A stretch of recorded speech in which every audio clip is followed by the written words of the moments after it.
Espace TV, le 22h.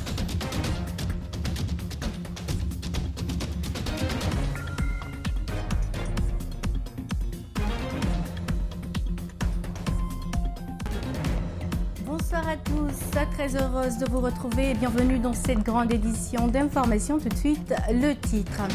Le grand marché de Madina pourrait bientôt fonctionner 24 heures sur 24, c'est du moins ce que promettent les autorités guinéennes.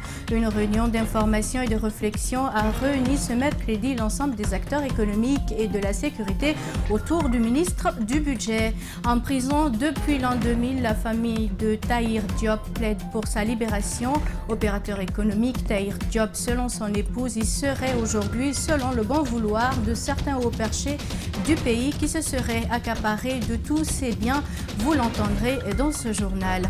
Et puis, ils sont diplômés et presque de toutes les disciplines confondues, mais le débouché, ils l'ont trouvé à Madina, le grand centre de négoce de Conakry. Ils sont vendeurs de friperies, réparateurs de téléphones. Bref, ils font tout pour survivre. C'est notre angle de ce soir.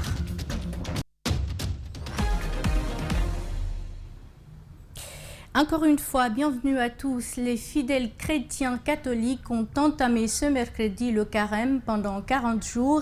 Ils sont invités à observer le jeûne à l'image des 40 jours de jeûne que Jésus-Christ a passé dans le désert. Pourquoi ce carême et quel comportement pour un chrétien pendant cette période? Bernard Koundouno et Ibrahima Sori Kamara ont interrogé un prêtre catholique suivi.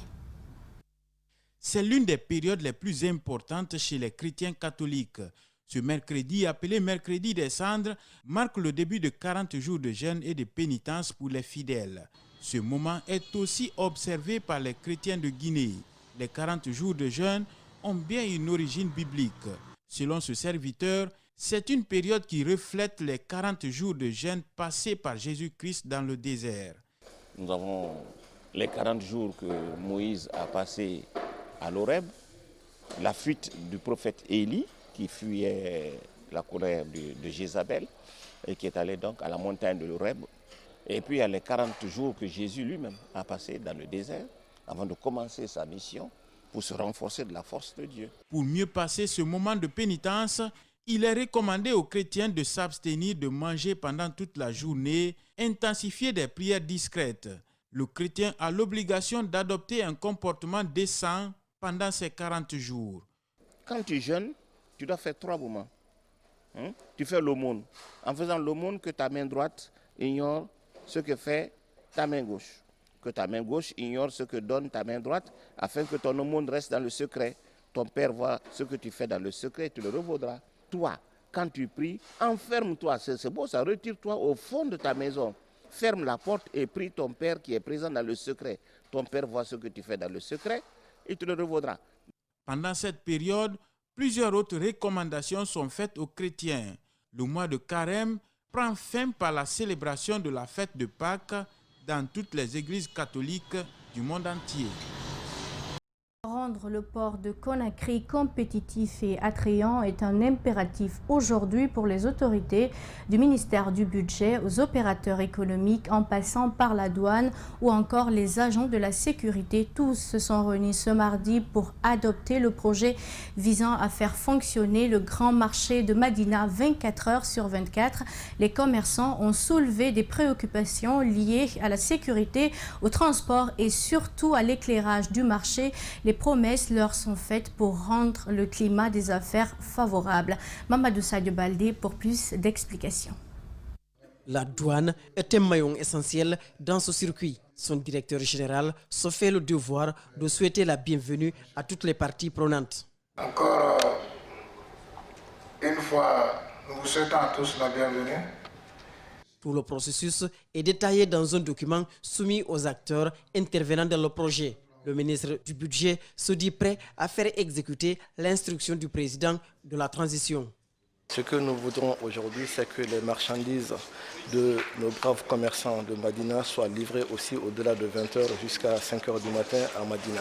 C'est pourquoi le président de la transition, mon colonel Mamadi Doumbouya, a donné des instructions fermes pour matérialiser cette instruction par la rencontre avec l'ensemble des opérateurs portuaires, les commerçants, pour que nous trouvions des solutions afin que cette instruction-là soit matérialisée. Madina fonctionnelle même la nuit suppose que le marché est illuminé et que la préoccupation sécuritaire est évacuée. Que Madina sera électrifié, Madina sera sécurisé et Madina sera fonctionnel effectivement la nuit. Donc nous sommes là, les acteurs concernés, pour valider ce manuel du programme qui consiste à donner chacun son rôle pour le bien fonctionnement de ce projet. Nous remercions l'initiative, nous remercions l'idée, nous remercions la volonté du gouvernement et la considération qu'il accorde au secteur privé pour les avoir associés à toutes les prises de décisions au sujet du développement économique de notre pays.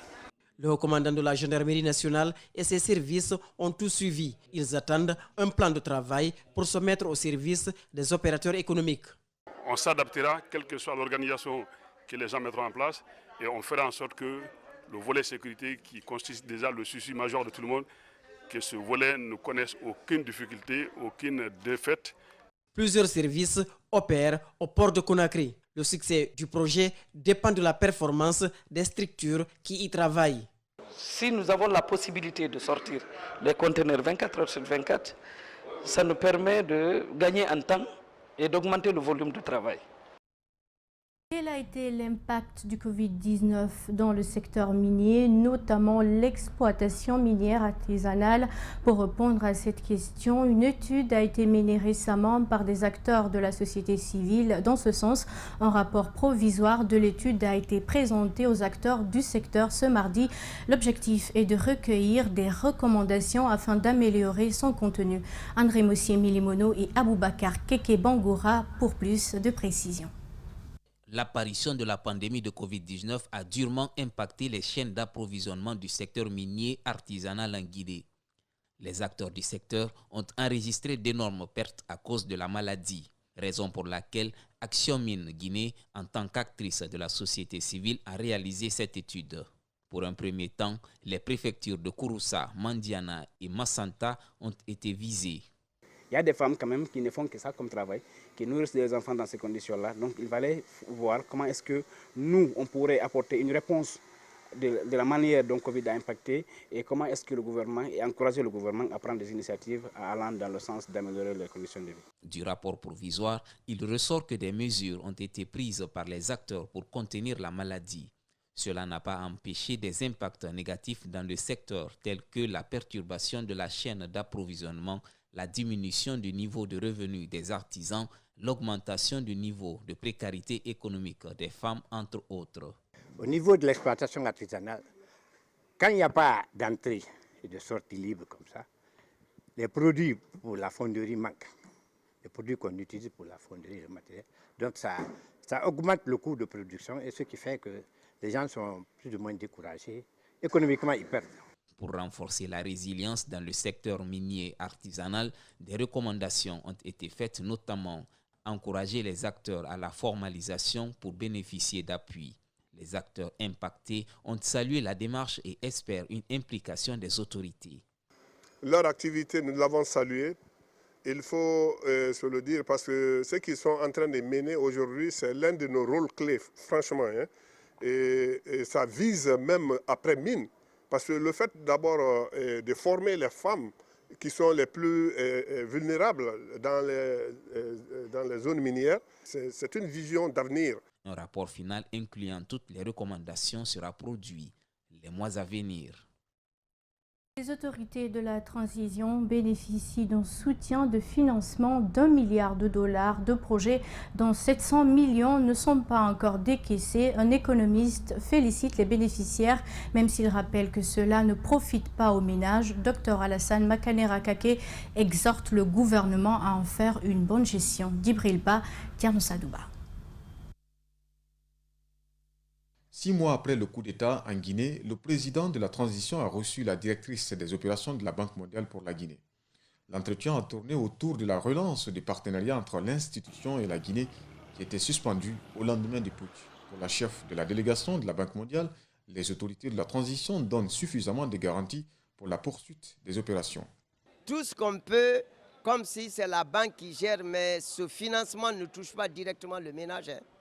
Ça ne vise pas à soulager les ménages. Tout en réitérant l'engagement de son institution à renforcer la coopération avec la Guinée, l'émissaire de la Banque mondiale a rappelé la mise à disposition d'un portefeuille d'$1 milliard des projets dont 700 millions ne sont pas encore décaissés. Sur la question, l'enseignant-chercheur explique qu'il y a des critères à remplir pour que l'argent soit décaissé. Il faut que le projet qui est monté soit bancable, réalisable. Il faut entourer autour de ça d'une bonne gestion. Si c'est les marchés publics, il faut que les conditions de passation des marchés publics soient remplies conformément à la directive de la Banque mondiale. S'il y a défaillance dans la gestion de ces fonds, Dr Alassane Makanera prévient. La banque peut à tout moment suspendre ou même annuler le fonds. Donc quand on dit 1 milliard, ça ne veut pas dire que c'est disponible. L'économiste sollicite de la junte au pouvoir de remplir intégralement les critères d'accès à ces ressources financières pour mériter la confiance de la Banque mondiale. Le Conseil national de la transition a lancé ce mercredi les consultations nationales de 4 jours dans la commune de Matam. Le but d'aller vers les populations à la base consiste à recueillir les préoccupations réelles du pays en vue de tenir compte de la vie de tout un chacun dans le texte qui sera proposé par le CNT. Le chef de la délégation est revenu entre autres sur les grandes lignes de la mission et sur la portée de ces rencontres. Les avis restent mitigés. On fait le point avec Aminata Massiré Bangoura et Alseni Kamara. Face aux 24 chefs de quartier de la commune de Matam, des leaders religieux, des forces de défense et de sécurité, des élus locaux, des représentants des partis politiques et la société civile, entre autres, la délégation du CNT a passé au crible les missions phares de cette initiative qui s'articule autour d'un échange de proximité avec toutes les entités de la communauté. L'objectif est de prendre en compte les réelles préoccupations des citoyens à la base. Si nous devons représenter les 12 millions, les 13 millions de Guinéens, nous devrions connaître exactement et avec précision, au moment où nous sommes, quelles sont les préoccupations de ces Guinéens. Les échanges ont porté, entre autres, sur les attentes des populations pour une transition réussie, la perception des citoyens de la conduite de la transition, la réconciliation nationale et les régimes politiques. Pour atteindre les cibles, toutes les dispositions sont prises. À Matam, soutient le maire. Chaque invité a reçu un livrable. Et nous avons recruté des personnes qui, pour des personnes qui ne savent pas lire, qui ne savent ni lire ni écrire, pour les aider à recueillir leurs opinions. L'objectif, c'est qu'une participation large de la population de Matam. Si certains participants saluent l'initiative, d'autres par contre n'y voient aucun intérêt. C'est le cas du représentant de l'UFR qui, dès les premières heures des échanges, a boudé la salle en affirmant qu'il n'est nullement concerné. Nulle part, la durée de la transition ne figure. Je ne suis pas venu pour passer une journée inutile. Donc j'ai dit que ce n'est pas important. Je suis très déçu, je sors de la salle parce que ce qui se passe à l'intérieur, ce n'est pas du sérieux. Hors micro, de nombreux participants ont également exprimé leur déception totale suite à la procédure. S'identifier pour répondre aux questions posées ne mènera nulle part cette démarche car les uns et les autres auront des langues de bois pour se maintenir à leur place, nous a sifflé un autre participant.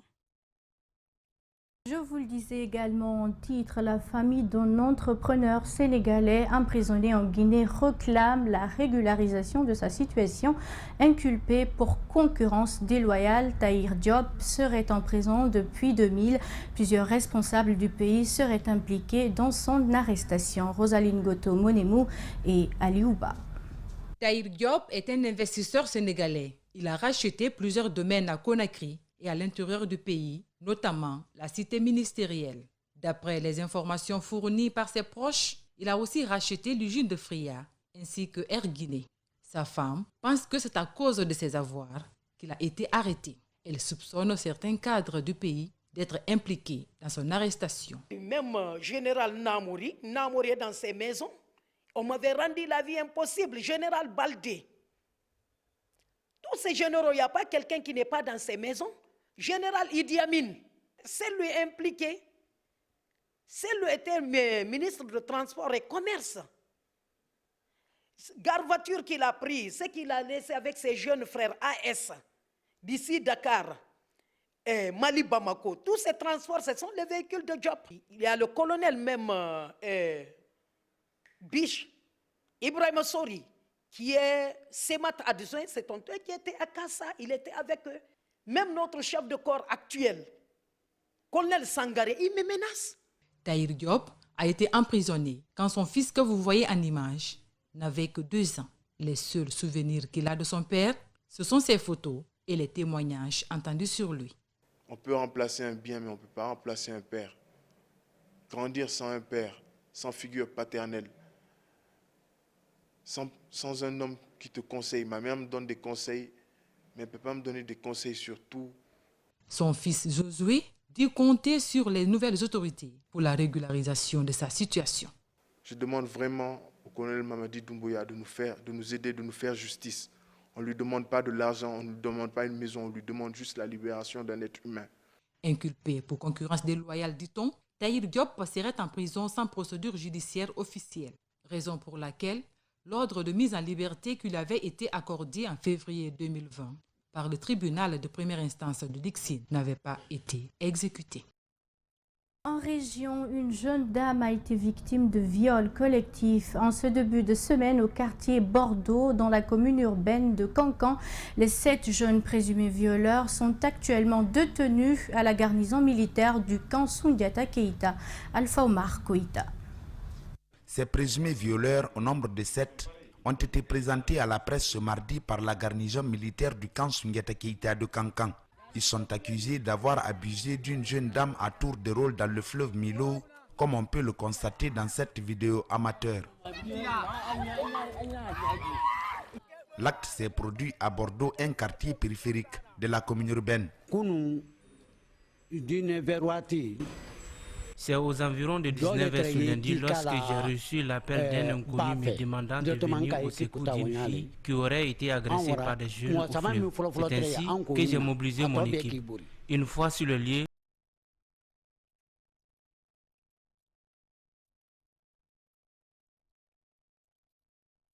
Toujours en région, présentation ce mercredi par la gendarmerie de Kindia de 360 kg de chanvre indien saisis au cours d'une opération le 26 février 2022.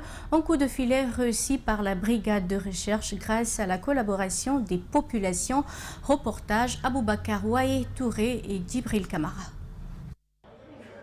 Effectué dans la nuit du 26 février dernier dans le district de Foulakogne-Bambaya, cette saisie est la plus importante depuis le début de l'année 2022, selon la brigade de recherche de la gendarmerie de Kindia. C'est grâce aux populations que l'opération a été rendue possible alors que les trafiquants attendaient la nuit profonde pour poursuivre leur route.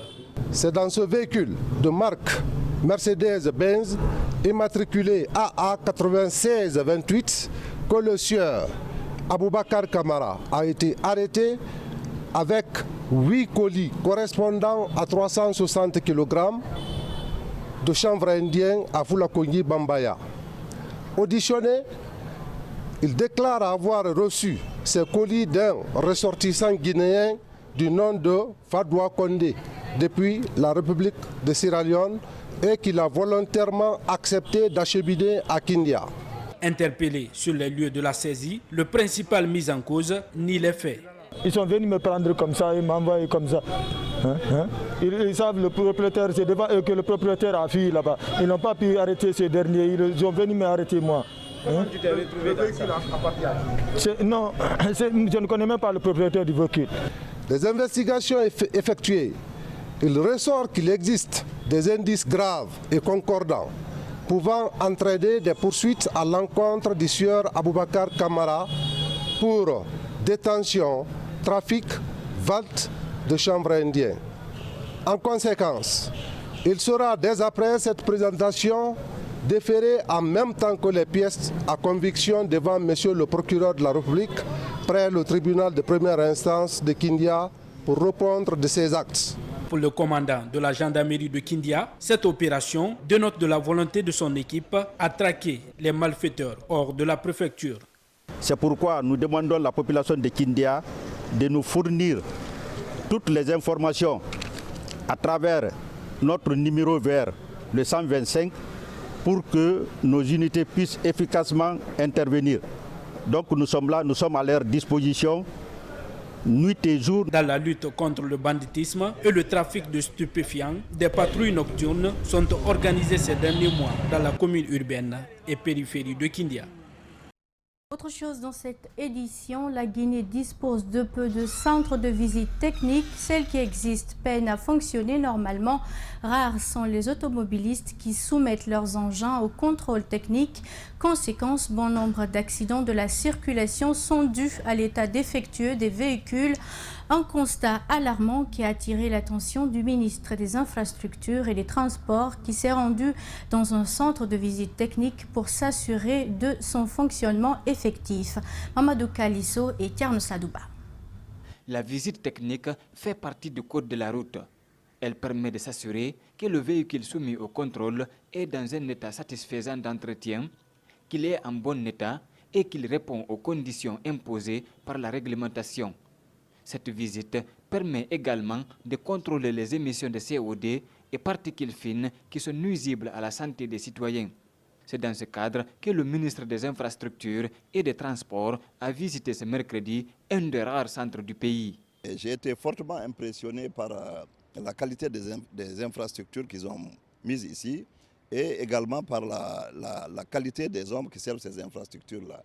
Ils ont une bonne politique de formation. Je pense qu'avec des salles pareilles, nous pourrons rendre la circulation plus sûre et rendre les véhicules également plus sûrs.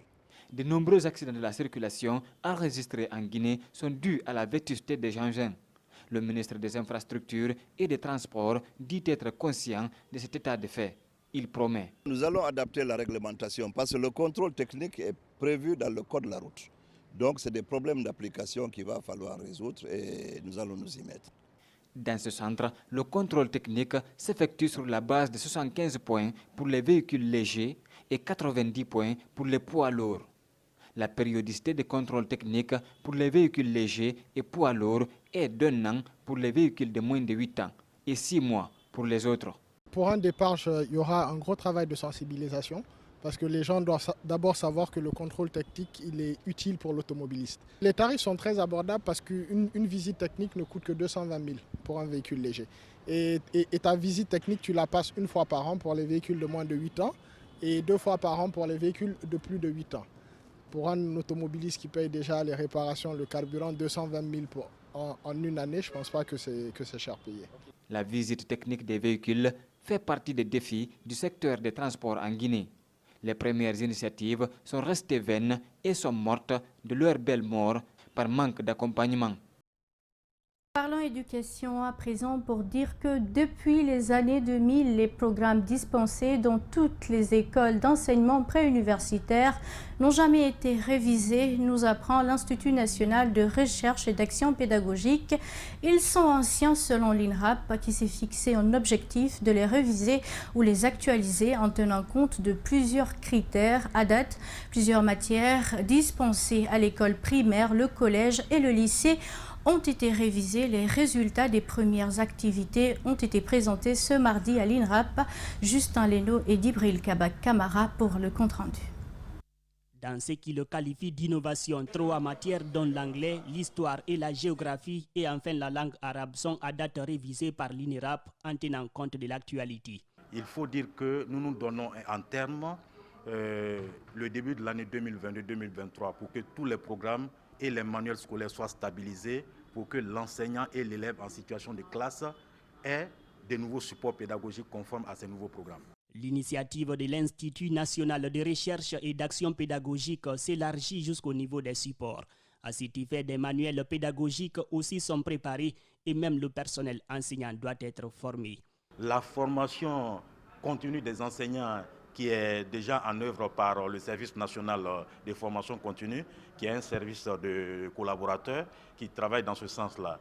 On est d'accord que la qualification des enseignants également est une préoccupation et nous en tenons compte. La langue anglaise pour la première fois est instaurée à l'école élémentaire au compte des écoles publiques. Une satisfaction pour le ministre de l'enseignement préuniversitaire et de l'alphabétisation. Quand on sait aujourd'hui que le monde est un village planétaire où l'anglais a une connotation particulière, où l'anglais compte beaucoup. Donc savoir aujourd'hui que nos élèves vont commencer les cours d'anglais dès au primaire, nous estimons que c'est une très très bonne chose. Cette révision des programmes, une fois terminée, les matières actualisées devront d'abord être essayées dans toutes les écoles d'enseignement préuniversitaire avant leur validation. Et puis, une transition ne saurait être un mandat, mais une période transitoire qui commence d'une période d'exception pour nous ramener à une situation normale. Ce sont des propos du chargé de communication du FNDC qui menace de reprendre les manifestations. Dans un communiqué, si le CNRD ne détermine pas sa position dans le dit communiqué, il dénonce le retard de la transition, réclame la liste des membres du CNRD et dénonce la fuite d'un supposé chronogramme de la transition. Reportage Fatoumata Bintabari et Ibrahima Sori Kamara. La junte se serait déroutée et ne travaillerait désormais que pour soi, mais elle a intérêt à se réveiller puisque le FNDC est ferme dans ses revendications. Dans un communiqué, il menace de reprendre les rues. Nous ne menaçons pas de reprendre des manifestations. Nous demandons aux citoyens pro-démocratie de se remobiliser davantage parce que nous sommes en train de constater que la transition est en train de prendre une autre trajectoire. Une trajectoire qui, pour eux, ne profite qu'au CNRD dont on ignore les membres. Et il est clairement dit dans cette charte d'ailleurs, que dans l'article 77, que la durée de la transition sera discutée en commun accord avec les forces vives de la nation. Et nous ne voyons pas un groupuscule de personnes sortir et faire des propositions comme ça, sans pour autant consulter les forces vives de la nation. C'est chose que nous rejetons et nous pensons que la Guinée doit être dirigée de façon inclusive, et nous le souhaitons vivement. La fuite d'un chronogramme de transition est l'une des raisons de la diffusion de ce communiqué. Un document que le chargé de communication du FNDC banalise. Nous ne considérons pas que c'est quelque chose, c'est une fuite. Nous considérons que c'est une machination du CNRD et nous considérons que cela est un torchon. D'autant plus que dans ce torchon, il est signalé qu'ils veulent une transition équivalente à un mandat. Et une transition ne saurait être un mandat. Une transition, comme ça le dit, c'est une période transitoire qui quitte d'une période d'exception pour nous ramener à une situation normale. Et c'est pourquoi nous demandons à ce que tout soit mis en œuvre pour un retour rapide à l'ordre constitutionnel. Sur la question, des citoyens interrogés prennent tous la paix. Le peuple a vraiment connu des manifestations ici qui n'ont abouti à rien. Ça a trop fatigué les gens, les grèves maintenant. Là. Nous voulons maintenant travailler et progresser. Ce n'était pas les manifestations là ou bien les décisions Pimpol là qui va nous arranger. Nous tous, nous sommes Guinéens. Il faudrait que l'FNDC d'abord part pour négocier avec la gente en place pour voir. Ces citoyens exhortent le FNDC à favoriser le dialogue, même si ce dernier prend le CNRD pour responsable de tout ce qui adviendra. Dans l'optique de renforcer le plan d'action et relancer ses activités, l'Office national du cinéma de Guinée, le NACIG, a organisé ce mercredi une réunion à son siège de Kaloum. Veiller sur les contrats de travail des acteurs était au centre des débats. Cette réunion a connu la présence de plusieurs acteurs du cinéma guinéen. Compte rendu avec Aminata Will Souma et Ibrahima Sori 5 Souma. C'est dans le cadre du renforcement des capacités et de la réforme de l'Office national du cinéma guinéen, qui se veut professionnel, à initier cette réunion. Elle vient par la même occasion relancer ses activités. La pratique du métier, les missions et des sources de revenus de l'ONACIG, la nécessité du paiement des taxes et redevances étaient, entre autres, points sur la table au centre des réflexions. La rencontre d'aujourd'hui s'inscrit dans une dynamique que nous avons mis en place et qui va un peu dans les directives de la refondation prônée par le CNRD. C'est-à-dire la refondation de l'État, ce n'est pas seulement au niveau de l'administration centrale. À savoir que la Guinée ne manque pas d'acteurs ou encore de réalisateurs, que le cinéma guinéen peine à s'affirmer et aller à la conquête du monde, le directeur de l'ONACIG nous précise. Il faudrait que tous ceux qui sont impliqués dans le secteur du cinéma soient les premiers à investir dans le cinéma. Donc il faut les former pour qu'ils cherchent où aller chercher de l'argent et après les institutions, les fonds publics, les privés peuvent venir. Cette réunion, qui apparaît comme stratégique, a regroupé une vingtaine d'acteurs et producteurs du pays. Cette actrice est déjà rassurée par la nouvelle réforme de l'ONASIG.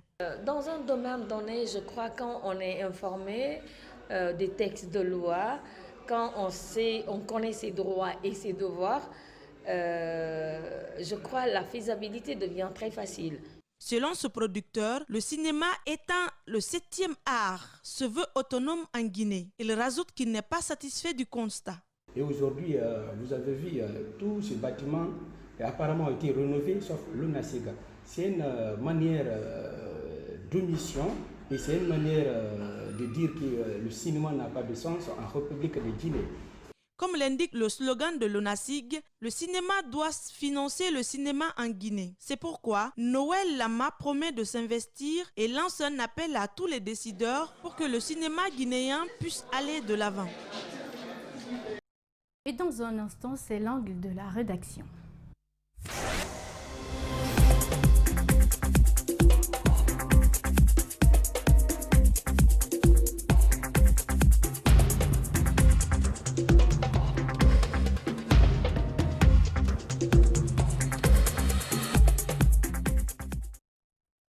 Le grand angle de ce mercredi, accepté de faire un tour à Madina, le plus grand marché du pays qui accueille des centaines de diplômés sans emploi.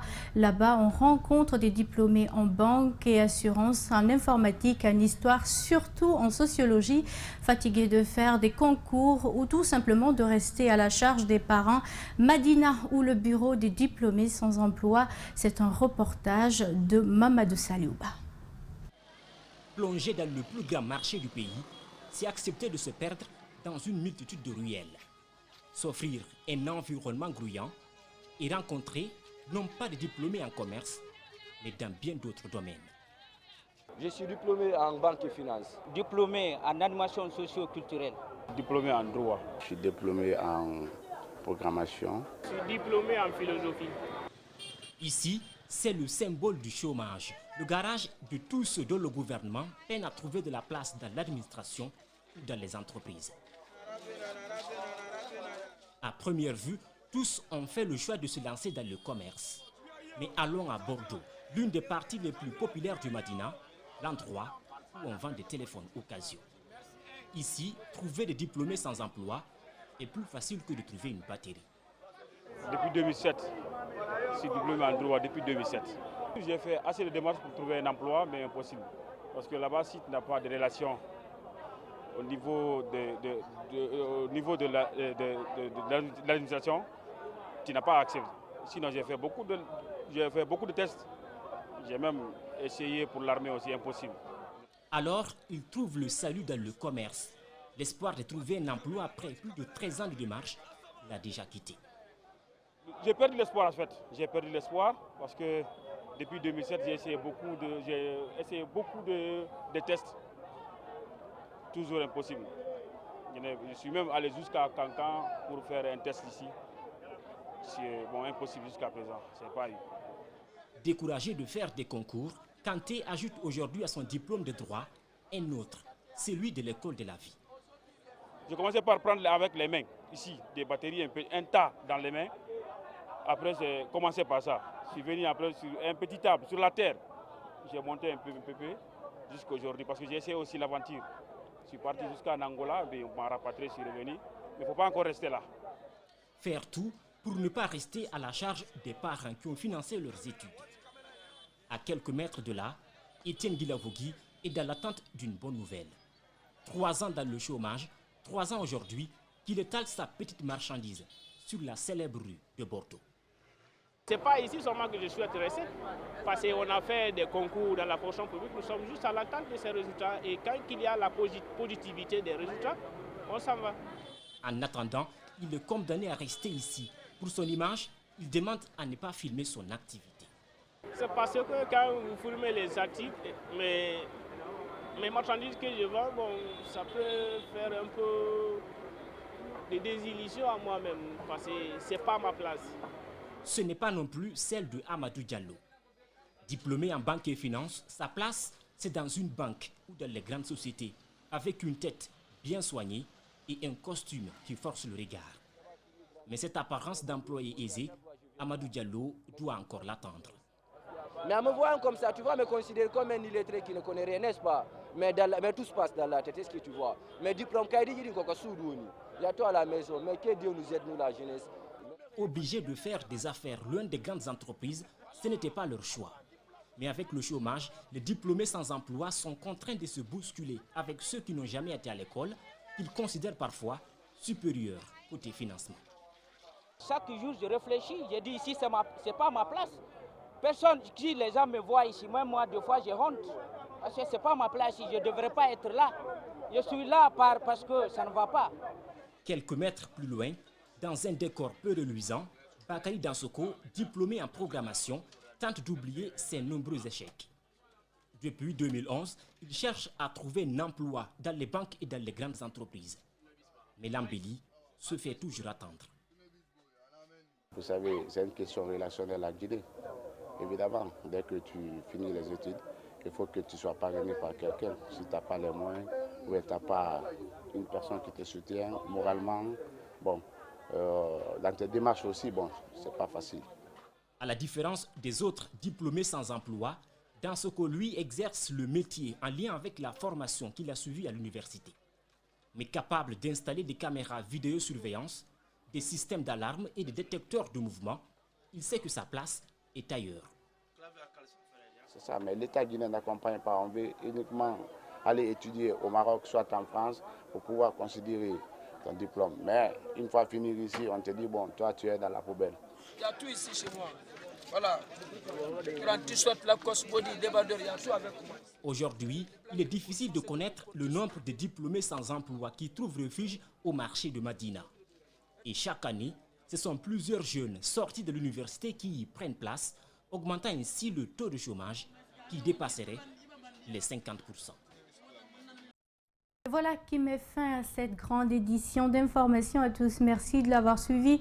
Dans un instant, vous serez en compagnie de nos publics reportages proposés par la rédaction. Prenez soin de vous. Au revoir.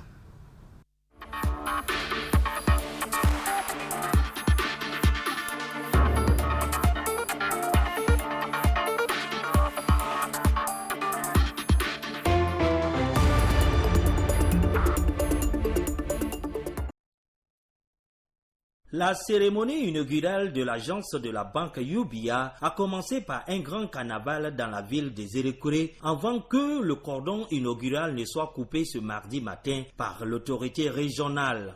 Les opérateurs économiques de la ville se sont mobilisés pour assister à cette cérémonie.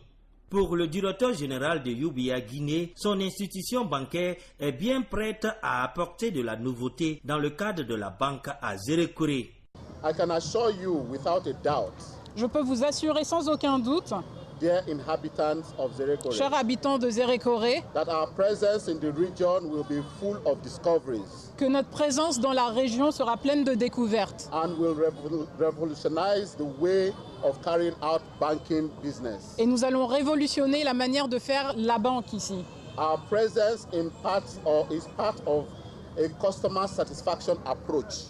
Notre présence fait partie d'une approche de satisfaction clientèle that justifies our offering modernized local services, qui justifie notre offre de services modernes. Quant aux représentants des institutions de la ville, ils n'ont pas caché leur satisfaction. Adresser nos vives félicitations et nos sincères remerciements aux autorités administratives, politiques et bancaires au plus haut niveau pour le choix porté sur la ville de Zérékouré pour abriter une des agences de la prestigieuse banque UBA. Votre banque arrive dans une des 4 régions naturelles du pays les plus dotées en ressources naturelles et à un moment où elle connaît un dynamisme sans précédent dans les secteurs de l'agriculture, de l'élevage, de la riziculture, du commerce, des transports et de l'habitat. Le représentant du gouverneur des régions a demandé à la banque UBA de commencer par l'octroi des microcrédits aux clients avant de les rassurer que leur banque marchera dans la ville. Seulement, je vais faire un petit plaidoyer.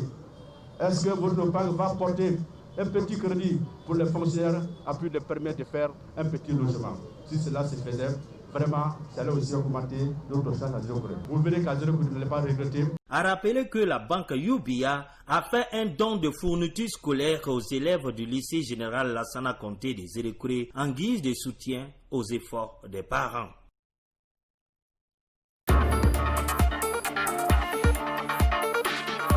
Après la grande réussite de l'événement qui reconnaît le mérite des hommes du secteur public et privé, les organisateurs ont tenu à remercier tous les partenaires techniques et financiers qui se sont fortement impliqués. Nous sommes des jeunes journalistes qui avons initié cette structure afin de récompenser les cadres guinéens du secteur public et privé qui, dans leurs secteurs respectifs, font bouger la nation guinéenne de façon annuelle. Et égard à cela, beaucoup parmi ces personnalités sont cassées dans l'ombre. Donc l'objectif cherché par ARCOM, c'est de les faire sortir dans l'ombre, les montrer la face du monde, ce que ces Guinéens font pour faire avancer la Guinée.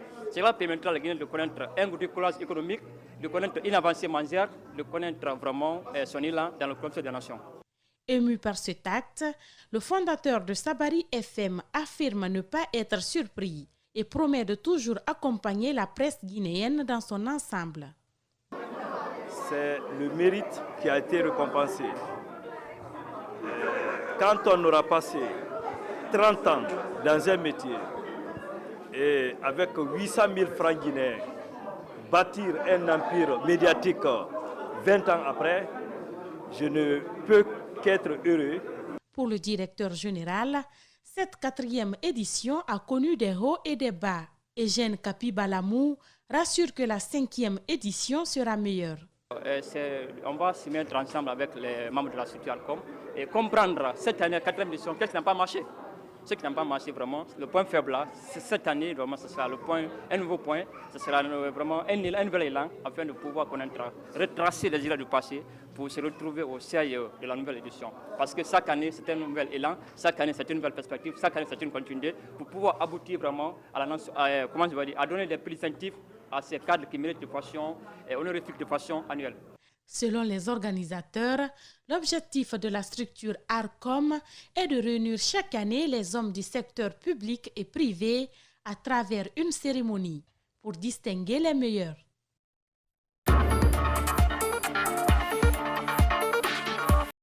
À l'image des autres établissements, le groupe scolaire de santé Mama Salé a organisé la remise officielle des diplômes de ses apprenants. Il s'agit de la 2e promotion qui est mise sur le marché. Après les excellents résultats que vous avez obtenus à l'issue de 3 ans de dur labeur, vous êtes prêts à vous mettre au service de l'État et de vos concitoyens. Je vous en félicite et je suis fier de vous. L'Institut Polytechnique Mama Salé vise à devenir un centre d'éducation, de formation et d'apprentissage au métier dans tous les domaines de la santé, des bâtiments et travaux publics, de l'agropastoral et l'environnement et du machinisme agricole. Mener une vie responsable et digne, c'est trouver un travail, une préoccupation majeure pour ces récipiendaires. Des satisfecits ont été décernés à quelques-uns. Aussi, ça a commencé par franco-arabe, donc il a développé. Comme la Guinée, c'est un pays francophone, c'est pour cela qu'on a initié une autre filière qui s'appelle École professionnelle de la santé. Donc depuis lors, ça fonctionne, ça fait 2e promotion qui sort maintenant, grâce à la contribution du docteur Silla. Cette remise a lieu au moment où l'école de santé Mama Salé fête ses 20 ans d'existence. Les défis sont pour autant grands, souligne cet encadreur. Car ils ont été formés par des éminents professeurs ayant la maîtrise de la déontologie du métier de la médecine. La formation d'une élite s'étend du berceau au tombeau. Cette remise s'est déroulée en présence des autorités locales et du représentant du ministère de l'Enseignement technique et de la formation professionnelle. Les portes ouvertes à Mama Salé sont des œuvres immortelles réalisées pour sauver l'humanité en détresse. Ces nouveaux diplômés disent être prêts à affronter le marché de l'emploi. Ils s'engagent surtout à sauver des vies dans l'exercice de leur métier. Cette première édition est placée sous le thème « L'événement, enjeux et perspectives d'une filière créative et responsable ». Pour la commissaire générale de l'événement et directrice générale de First Class Service, cette activité est une occasion de rassembler autour d'une même table tous les professionnels événementiels et dérivés. Nous savons qu'il y a plein de gens qui sont en train de se lancer dans le secteur de l'événementiel, mais sauf que fort malheureusement, ce secteur a l'état embryonnaire. Donc ça le met dans le cadre du secteur de l'informel. Donc il faut vraiment essayer de réunir ces personnes-là, les encourager, les motiver à se lancer et à savoir ce qu'il y a à faire, les avantages, les inconvénients, les perspectives liées à ce secteur-là. Les 72 heures de l'événementiel guinéen, un événement majeur dédié aux rencontres et au partage d'expériences des professionnels de l'événementiel et de création d'opportunités entre acteurs et décideurs, tant culturels que touristiques en Guinée. C'est de vraiment réunir ces professionnels-là pour mettre en valeur le secteur de l'événementiel, mais aussi le savoir-faire guinéen. Parce que nous sommes en partenariat institutionnel, bien sûr, avec le ministère de la Culture, du Tourisme et de l'Artisanat. Donc nous avons jugé utile de vraiment s'associer à eux, qui s'associent à nous plutôt, pour mettre ce secteur en valeur. Le secrétaire général du ministère de la Culture, du Tourisme et de l'Artisanat a apprécié le projet et rassuré de soutenir cette initiative pour le bien de la jeunesse guinéenne. C'est un secteur qui est pourvoyeur d'emplois, c'est un secteur qui est pourvoyeur de richesses. Nous pensons que les jeunes peuvent trouver des emplois, mais surtout des emplois durables, mais aussi des emplois très sûrs et qui peuvent rémunérer énormément, au-delà des emplois qu'ils peuvent gagner dans d'autres secteurs. Les 72 heures de l'événementiel guinéen s'étendra les 26, 27 et 28 mai prochains. Pendant ces 3 jours d'activité, des panels de différents thèmes seront débattus avec les professionnels de l'événementiel pour améliorer la conduite du secteur. Au promoteur culturel.